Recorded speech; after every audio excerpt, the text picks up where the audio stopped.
రమ్మగది కలిసినది లోపల సంతోషం ఇస్తుంది తొందరగా అనిపిస్తుంది.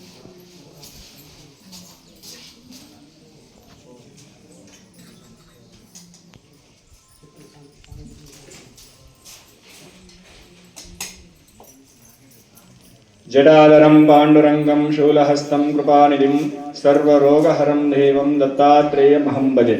ముఖ్యంగా మాస శివరాత్రి కార్యక్రమాన్ని పురస్కరించుకొని వచ్చినటువంటి భక్త మహాశయులందరూ కూడా ఈశ్వరుని యొక్క అనుగ్రహం ఉండాలని, అదేవిధంగా పెద్దల యొక్క అనుగ్రహం ఉండాలని కోరుకుంటూ అందరికీ స్వాగతం సుస్వాగతం. నేటితో పెద్దల యొక్క అనుగ్రహం, ఈశ్వరుని యొక్క ఆశీస్సులు, మీ అందరి యొక్క సహాయ సహకారాలు, సంపూర్ణంగా పెద్దల యొక్క సంపూర్ణమైన ఋషి మండలం యొక్క అనుగ్రహంతో నేటితో మన లింగంగుట్టలో పూర్తయిన హోమాల సంఖ్య 98 హోమాలు పరిపూర్ణంగా దివిజయంగా నేటితో పూర్తయింది.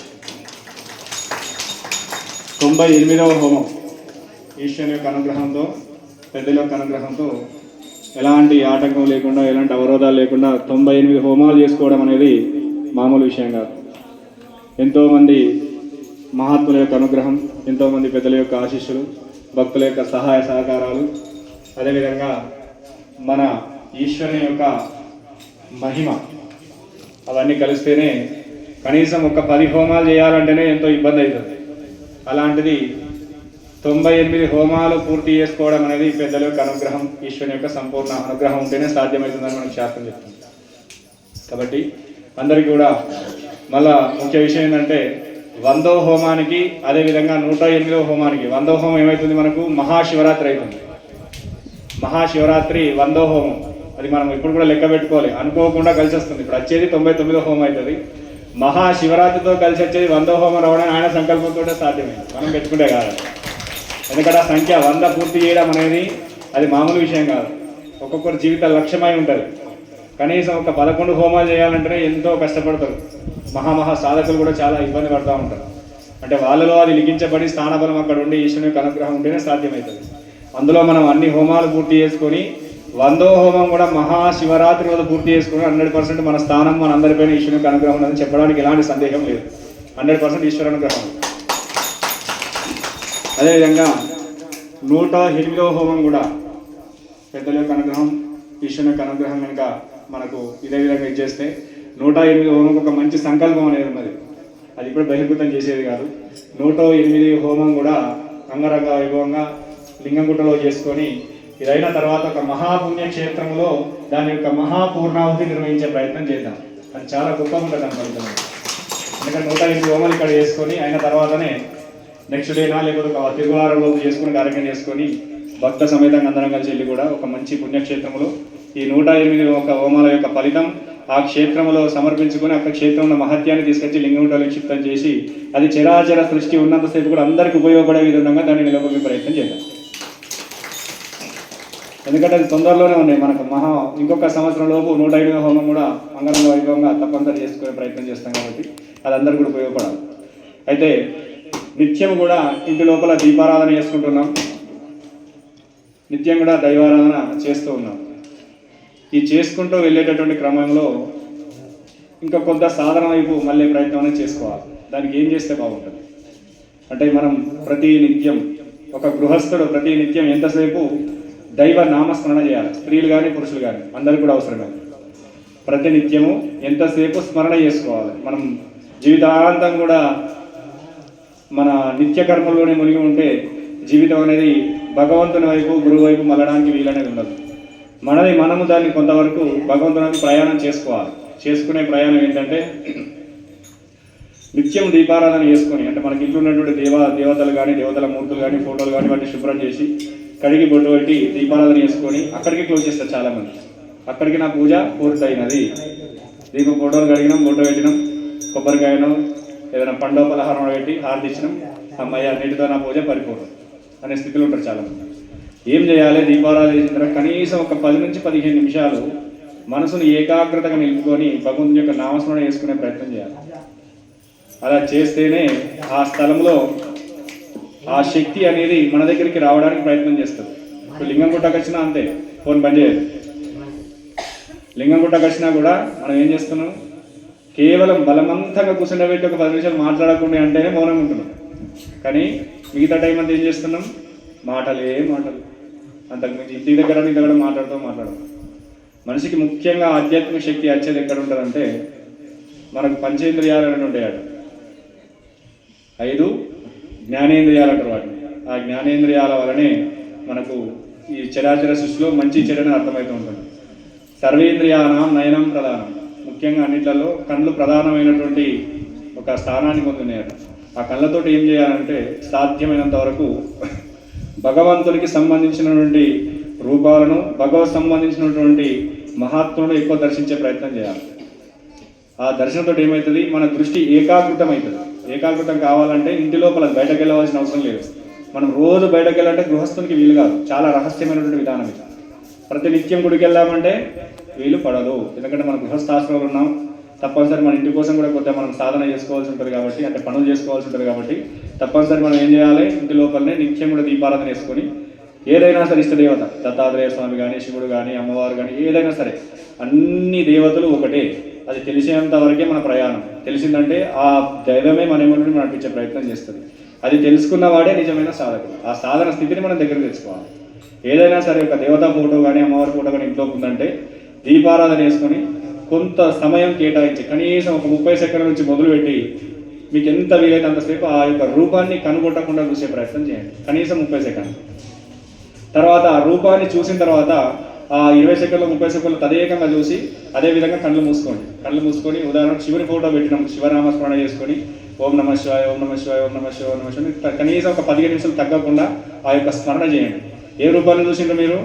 ఆ శివుని యొక్క రూపాన్ని చూసి, ఆ రూపాన్ని చూసిన తర్వాత కళ్ళు మూసుకొని అదే నామాన్ని మన మనసులో మరణ చేస్తే కళ్ళు మూసుకున్నా కూడా అదే రూపం మనకు కనబడుతుంది. అప్పుడు మన మనసు ఏమవుతుంది, ఏకాగ్రంగా ఉంటుంది. చాలా రహస్యం అన్నమాట. చిన్న పాయింట్ అది, కానీ చాలా రహస్యమైన విధానం. చాలామంది ఏమంటారు, మేము గంటల తరబడి జపం చేస్తాం స్వామి, మాకు మనసు నిలకడ ఉండలేదు. ఎంతో ప్రయత్నం చేసుకున్నా మనసు నిలకడ ఉండలేదు. దానికి చాలా కారణం ఉంటాయి. ఇంతకుముందు ఎన్నోసార్లు చెప్పాను ఇక్కడ. ఆహారం కానీ, మన మానసిక స్థితి కానీ, మన ఆందోళన కానీ, అవన్నీ కూడా మన మనసును దగ్గరగా ఉంచకుండా దాన్ని విచ్ఛిన్నం చేసే ప్రయత్నం చేస్తాయి. వాటన్నింటినీ కూడా కవర్ చేసుకుని రావాలి. దానికి తొలి బీజం ఎక్కడ? మనం ఇంట్లో దీపారాధన చేసుకున్న తర్వాత ఆ దైవ రూపాన్ని మన కళ్ళతోటి కనీసం ఒక 10 నుంచి 20 సెకండ్లు 30 సెకండ్లు తదేకంగా చూడాలి. తదేకంగా చూసుకొని ఆ రూపం చూసిన తర్వాత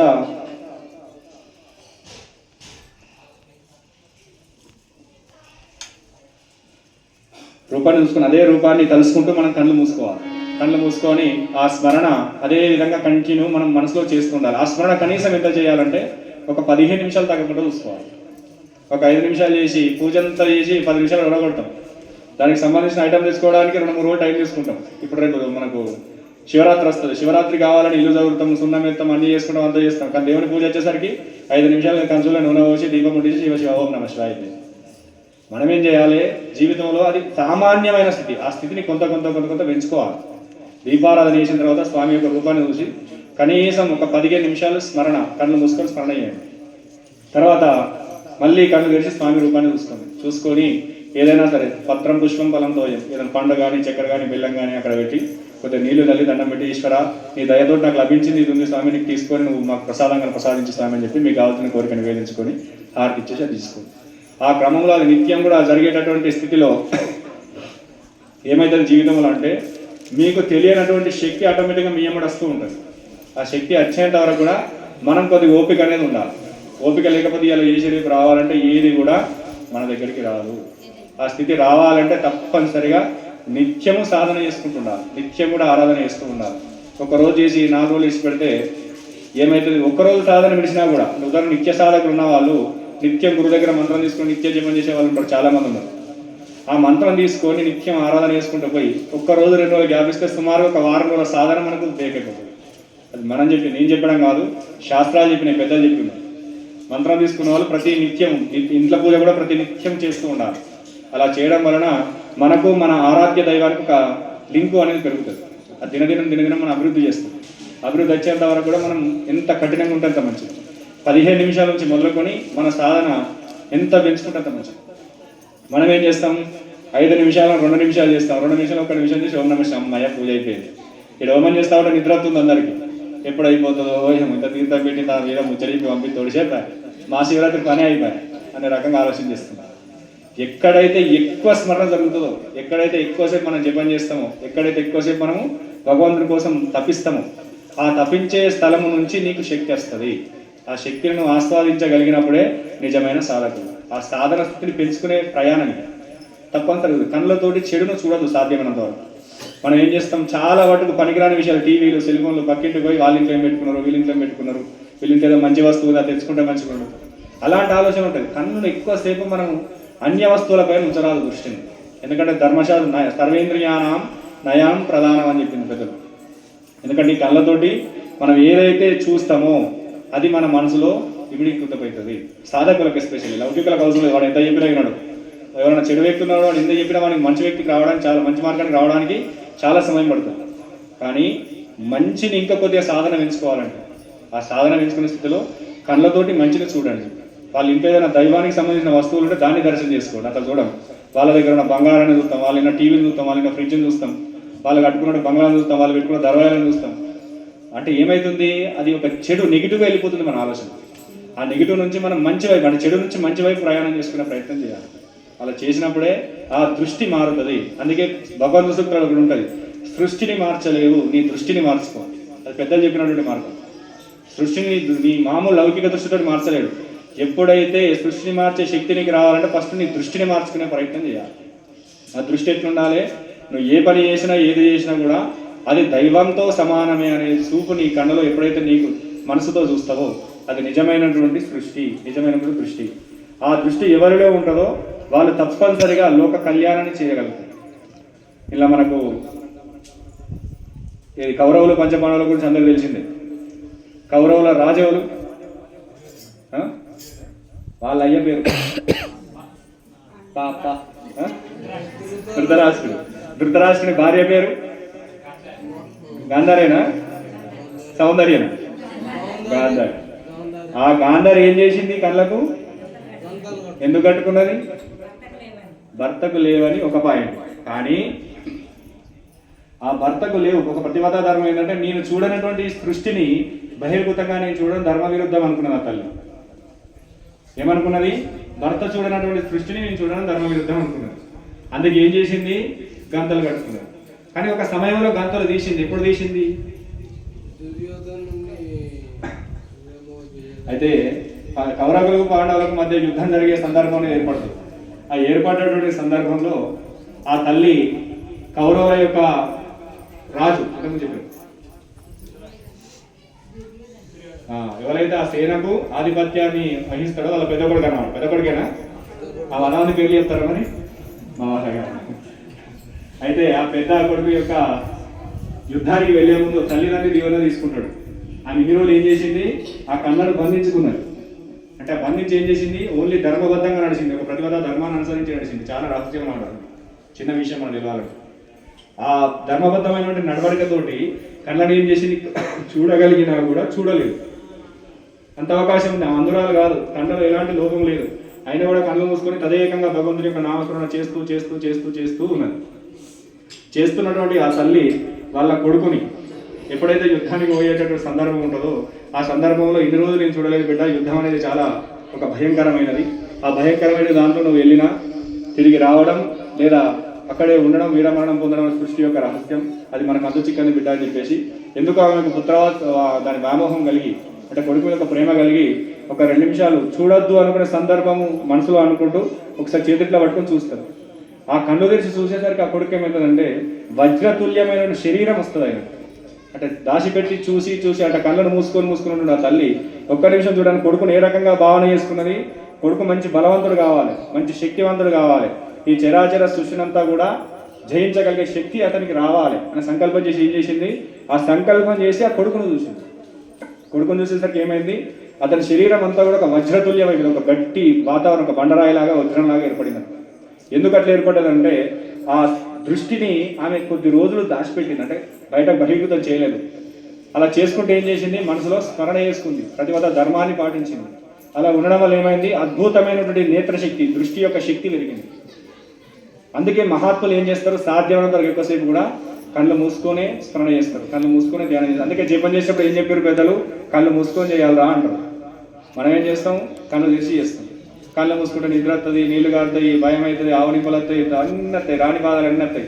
పక్కింటి వాళ్ళు అనుకున్న కూర గుర్తుకొస్తుంది, పక్కింటి కడ చెప్పిన ముచ్చట గుర్తుకొస్తుంది, పక్క ఇంటికాడ వాడిన పాటలన్నీ ఇక్కడ వినస్తాయి. ఎందుకంటే మనం లౌకికంగా మూసుకుంటాం కానీ మానసికంగా అది మూసుకుంటాం. నిజమైనటువంటి విధానం ఎట్లా అంటే ఒక్కసారి, అందుకే సాధనలో తొలి మార్గం ఉందని త్రాటక పద్ధతులు అంటారు. సాధన విషయం ఉంటాయి అంటే మనసు నిలుపుకోవడానికి చేయవలసిన మార్గాలలో దృష్టికి సంబంధించి మనం ఎంత కళ్ళు మనము స్మరణ చేస్తున్నా సాధన చేస్తున్నా మనసు నిలకడగా ఉండలేదని చెప్పే వాళ్ళకు త్రాటక 4-5 రకాల పద్ధతులు ఉంటాయి. ఆ పద్ధతిలో మొదటిది సులభమైనది ఏంటంటే భగవంతుని యొక్క రూపాన్ని చూడడం. ఏ రూపాన్ని చూడాలి? నువ్వు శివనామం జపిస్తే శివుని చూడాలి, అమ్మవారి నామాన్ని జపిస్తే అమ్మవారిని చూడాలి, గురునామాన్ని జపిస్తే గురువుని చూడాలి, లేదా గురువు చెప్పినటువంటి దైవాన్ని చూడాలి. ఇది సామాన్యమైన అంత ఓపెన్ చెప్పేది చాలా రహస్యం అన్నమాట. కేవలం గుప్తంగా ఉంచుకునే వాళ్ళకి చెప్పేటటువంటి రహస్యాలు. అది అందరికీ ఉపయోగపడాలని నా యొక్క సంకల్పం. ఎందుకంటే ఆ స్థితి అందరికీ పెరిగితే కనీసం ఒక 10 మంది పాటించినా 10 మంది ఇంకో 10 మందితోటి దాన్ని ముందు తీసుకెళ్తారన్న సంకల్పం. అలా చేసుకొని 5 నిమిషాలు 10 నిమిషాలతో స్మరణ చేసుకుంటూ పోతే మన దృష్టిలో ఒక శక్తి పెరుగుతుంది. ఆ శక్తితో ఏం చేస్తావు? ఆ శక్తి పెరిగిన తర్వాత ఇప్పుడు ఆ తల్లి ఏం చేసిన కొడుకుని చూస్తే కొడుకు వజ్రతుల్యుడైంది, అంటే మంచి బలవంతుడైంది. ఏ ఇంటి లోపల స్త్రీలు కానీ పురుషులు కానీ నిత్యం స్మరణ ఒక 10-10 నిమిషాలు చేసుకుంటూ వాళ్ళ కుటుంబానికి వాళ్ళ యొక్క వ్యవస్థకు శుభం జరగాలనే విధంగా ఆ దృష్టిని ప్రసరింపజేస్తారో, అంటే ఆ దృష్టితోటి ఎవరినైతే చూస్తారో ఏదైతే నడిపిస్తారో అది దేవ దృష్టి అవుతుంది. ఆ దేవ దృష్టే క్రమేపీ దివ్య దృష్టిగా మారుతుంది. ఆ దివ్య దృష్టి రావాలి, అక్కడ ఏమనుకుంటారో మాకు తెలవాలి, ఇక్కడ ఏం జరుగుతుందో మాకు చాలా మంది అడుగుతారు.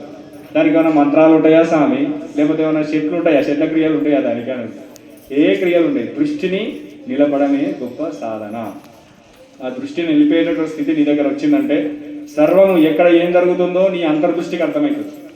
అర్థమయ్యేంత వరకు సాధన చేసుకున్నారు. ఇది చాలా గొప్పమైనటువంటి విషయం. తర్వాత మాటతో అంటే నోటితో మౌనాన్ని ఉన్నాడు. మనం 1 గంట జపం చేసినాం, 15 నిమిషాలు జపం చేసినాం, 10 గంటలు ముచ్చట పెట్టినాం. ఆ ముచ్చట పెట్టేసరికి ఏమవుతుంది? ఆ చేసినట్టు జపం యొక్క శక్తి అంతా కూడా గాలిలో కలిసిపోతుంది, నీ శరీరానికి ఉండదు. అందుకే ఏం చేయాలి? తక్కువగా మాట్లాడాలి. మొత్తం మౌనం ఉండమంటే రమ్మంటే వస్తున్నా, లేకపోతే ఓహో నేను రాను, మొత్తం మౌనంతో చేయదు. దాన్ని ఎంత మౌనంగా ఉంటామో అంటే మనకి ఎంతైతే అవసరమో అంతవరకే మాట్లాడే ప్రయత్నం చేయాలి. అనవసరమైన విషయాలు మాట్లాడదు, అందులో చెడు విషయాలు అసలే మాట్లాడాలి. అందుకే పద్ధతిని పాటించేటటువంటి వాళ్ళు, సంప్రదాయాన్ని పాటించే వాళ్ళు ఏదైనా చెడు జరిగితే రామరామ కృష్ణ కృష్ణ శివ శివ హరి హరి అంటారు. ఎందుకంటే ఆ తప్పును మనం తప్పుగా వింటున్నాం కాబట్టి, ఆ తప్పును మాట్లాడాల్సిన పరిస్థితి ఏర్పడుతుంది కాబట్టి. అందుకే రామరామ రామరామ అంటారు. అంటే ఎవరైనా తప్పు మాట్లాడినా శివ శివ అంటే తప్పు వినకూడదు కూడా, చెవులు చేసే పాపం అంటారు. తప్పును మనం మాట్లాడేది విన్నా కూడా చెవులు చేసి మన చెవుల నుంచి ఒక పాపం అనేది మనకు ప్రవేశిస్తుంది. అందుకే సాధ్యమైనంత వరకు మంచినే మాట్లాడాలి, మంచిగానే మనం ఎదుటి వాళ్ళకు సంబోధించే ప్రయత్నం. చెడును వినకండి. అట్లా ఏం చేస్తాం? వాళ్ళు ఇంకేదైనా ఇతను ఇబ్బంది జరిగిందంటే ఆడు ఏం జరిగిందో వినదాకా మనకు బుక్ అది కానీ ఏది వాళ్ళు ఇంట్లో ఎట్లా నొల్లేయింది, ఏం నొల్లి పెట్టుకున్నారు, ఏం అది మనకు అవసరం లేదు. మనకు కావాల్సిన గురు చరిత్రలో లేకపోతే మహాభారతం రామాయణ పుస్తకం పెట్టుకొని నిత్యం సాయంత్రం పూట ఒక అర్ధగంట చదువుకోండి. ఆ అర్ధగంట మీ జీవితంలో మలుపు దింపేటటువంటి మనో చరిత్ర అవుతుంది. ఆ చరిత్రకు మీరు అలవాటు పడుకోవాలి. అంటే మీకు ఉన్నటువంటి దాన్ని సమయాన్ని పోగుపరచుకోండి, అంటే దాన్ని పెంచుకోండి, సమయాన్ని సద్వినియోగపరచుకోండి. సమయాన్ని దుర్వినియోగం ఎప్పుడు కూడా చేయరు. అది స్త్రీమూర్తులకు అవసరం, పురుషులకు అవసరం. మనం ఎంత సాధన పడిగేస్తామో అంత బాగుంటుంది. మాటలో సాధ్యమైనంత వరకు మౌనంగా వచ్చే ప్రయత్నం చేయండి. ఆ మౌనమే మనిషిలో మహోన్నతమైన శక్తిని ఇస్తుంది. అందుకే మహాత్ములందరూ మౌనంగా ఉంటారు. ఏం చేస్తారు? మౌనంగా ఉండే ప్రయత్నం చేస్తారు. ఆ మౌనంగా అంటే పూర్తి మౌనం కాదు, అవసరానికి మట్టి మనం మాట్లాడే ప్రయత్నం చేయాలి. దానికి మించి అనవసరంగా ఒక దగ్గర కూర్చున్నామంటే ఆడ మంచి మాటలు ఉన్నాయని చెడు విషయాలు. సాధ్యమైనంత వరకు మాట్లాడుతుంటే రామరామ హరిహరి. ఎందుకంటే ఎక్కడ స్మరణ జరుగుతుందో, ఏ నోటి నుండి స్మరణ వస్తుందో అది దైవంతో సమానమవుతుంది.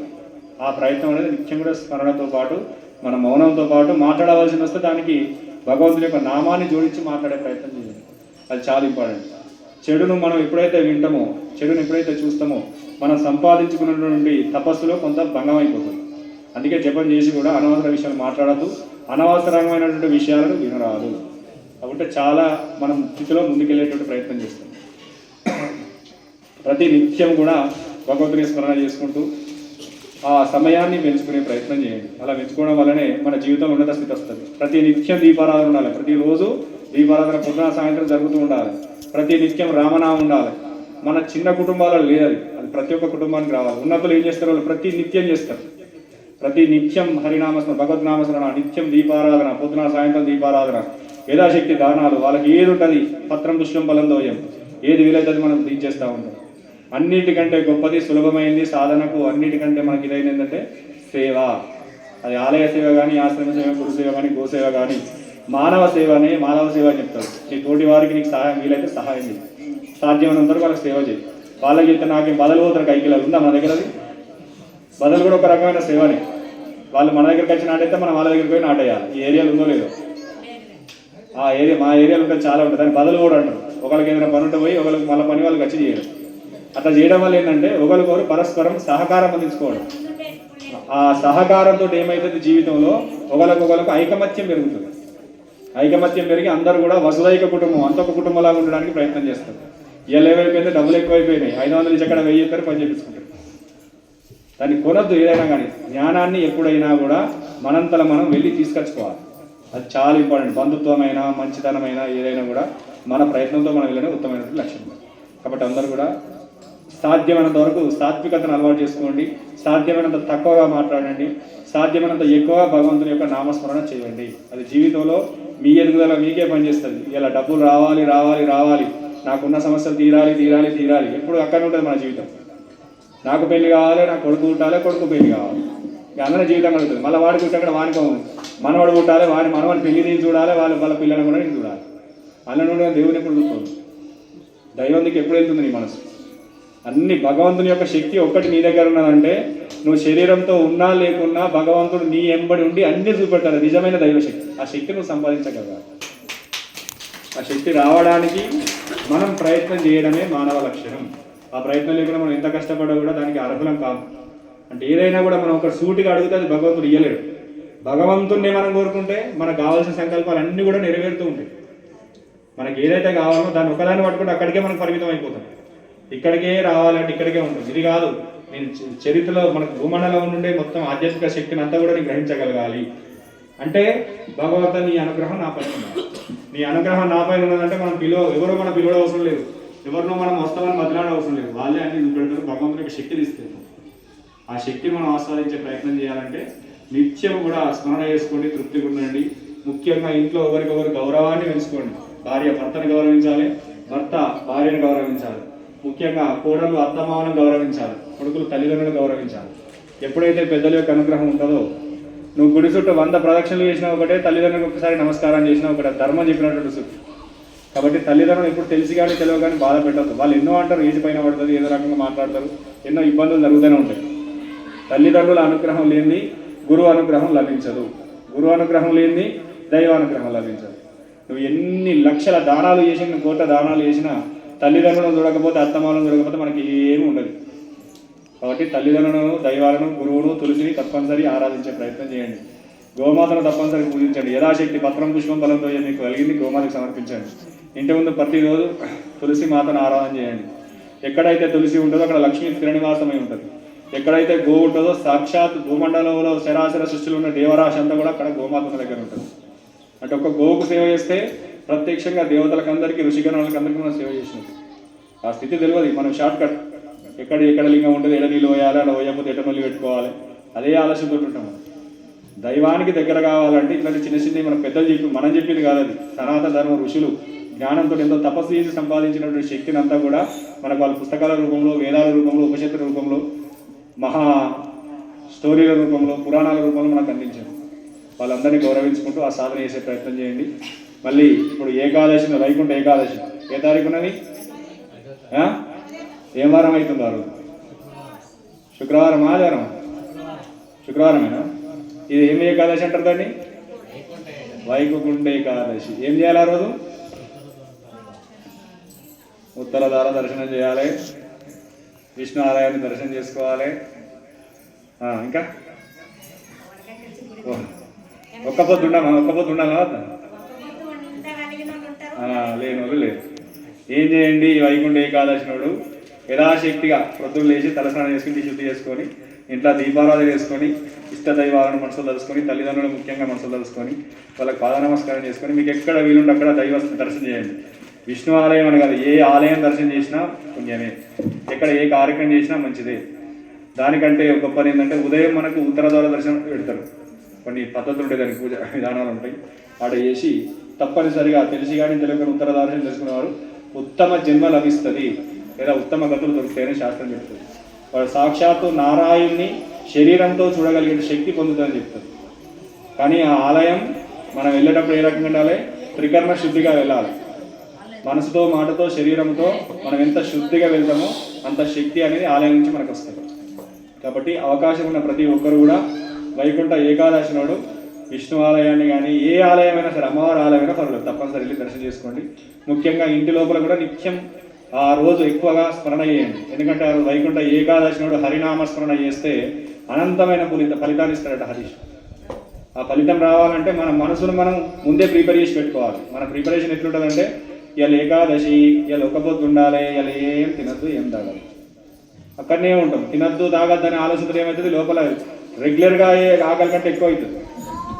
అబ్బా ఈ ఏకాదశి ఎప్పుడు పోతుందో ఏమో, ఇంట్లో అన్ని పదార్థాలు ఉన్నాయి, అవి తినాలనిపిస్తుంది, పనులు తెచ్చివి, అన్ని బాగోలు చేసి వేసి అని. అంటే మనసుతో కాదు, శరీరంతో ఆకలికి దూరంగా ఉండడం కాదు, మనసుతో భగవంతుడి దగ్గర. ఉపవాసం అంటే దగ్గరగా ఉండడం. దేనికి దగ్గరగా ఉండాలి? భగవంతునికి దగ్గరగా ఉండే ప్రయత్నం చేయాలి. మనం ఏం చేస్తున్నాం? అన్ని బంద్ చేసి ఆకలి చేసి పూరిస్తున్నాం. అబ్బా ఆకలి, అబ్బా ఆకలి, అబ్బా ఆకలి. ఆకలి కోసం అన్ని బంద్ చేసినాం. ఇలా బంద్ చేసినా కానీ తినలేదు, ఆకలి అవుతుంది, రేపు ఎప్పుడు తెల్లారుతుంది. అట్లాంటి భావనతో కాదు, మీకు నచ్చింది తినండి, ఏదైనా తినండి, ఏదైనా చేయండి, కానీ ఆ రోజు మనస్సును భగవంతుడి దగ్గర ఉంచండి. అది నిజమైన ఉపవాసం. ఏంటిది? మనస్సును భగవంతుడి దగ్గర సాధ్యమైనంత వరకు భగవంతునితో ఉంచడమే నిజమైన ఉపవాసం. ఆకలితో కాదు, ఆకలి పాడకుండా దాన్ని 2 పండ్లు తిని నేనేం తినలేదనడం, ఏదో పాలు తాగలేదు, అట్లాంటి భావన లేకుండా ఉన్నదంతా తృప్తిగా ఉండి వైకుంఠ ఏకాదశి కార్యక్రమం చేయండి. అవకాశం ఉన్న వాళ్ళు ఉత్తరద్వార దర్శనం తప్పనిసరి దర్శనం చేసుకునే ప్రయత్నం చేయండి. ప్రతి ఒక్క వైష్ణవ ఆలయంలో పెడతారు, ఎక్కడైనా సరే. వీళ్ళు లేని వాళ్ళు లింగం గుట్టకు వచ్చి దర్శనం చేసుకుంటారు. ఎందుకంటే శివుడికి విష్ణువుకి ఎలాంటి తేడా ఉండదు. విష్ణువుని ఆరాధిస్తూ శివుని చూడొచ్చు, శివుని ఆరాధించి విష్ణువుని చూడొచ్చు. ఇవి 2 వేరే ఏది కనబడదు. ఇవి 2 భిన్న భేదాలు ఉన్నవానికి అలా దైవాన్ని చూడలేడు, వాడు అంతకే పరిమితమైన. కాబట్టి ప్రతి ఒక్కరు వైకుంఠ ఏకాదశి అనేది చాలా పర్వదినం, చాలా ఉత్తమమైన రోజు. ఆ రోజు ఎక్కడైనా మనకు గోదా కళ్యాణాలు జరిగినా, ఏదైనా పూజా కార్యక్రమాలు జరిగినా మీరు పాల్గొనండి.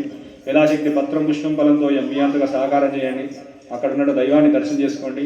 ముఖ్యంగా మన ఇల్లే నిజమైన దేవాలయం కావాలి.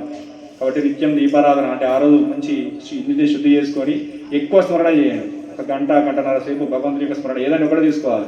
నాకు శివుడు ఇష్టం, ఆంజనేయుడు ఇష్టం, పార్వతి ఇష్టం, కృష్ణ అన్ని ఇష్టం, అన్నింటినీ 5-5 సార్లు అయ్యి ఏదైనా ఒకటి గట్టిగా. అన్నింటిని అర్థంటే మన మనసు బాధపడుతుంది. నేను అయ్యో శివుడిని మొక్కపోతే ఇలా శివుడు ఎంత బాధపడుతుండో ఏమో అనిపిస్తుంది మన బాధ. ఏదైనా ఒక నామమే ఎక్కువ చేయాలి. ఇప్పుడు 4 ఉపాసనలు చేస్తారు. ఒక్కొక్క సాధకుడు సాధ్యమైనంత 20-30 ఉపాసనలు మంత్రాలు సిద్ధి పొంది ఉంటారు. కానీ అన్ని సిద్ధి పొందాలన్నా కూడా అందులో మొదటిది ఒక సిద్ధి పొందేదాకా ఏది కూడా సిద్ధి కాదు.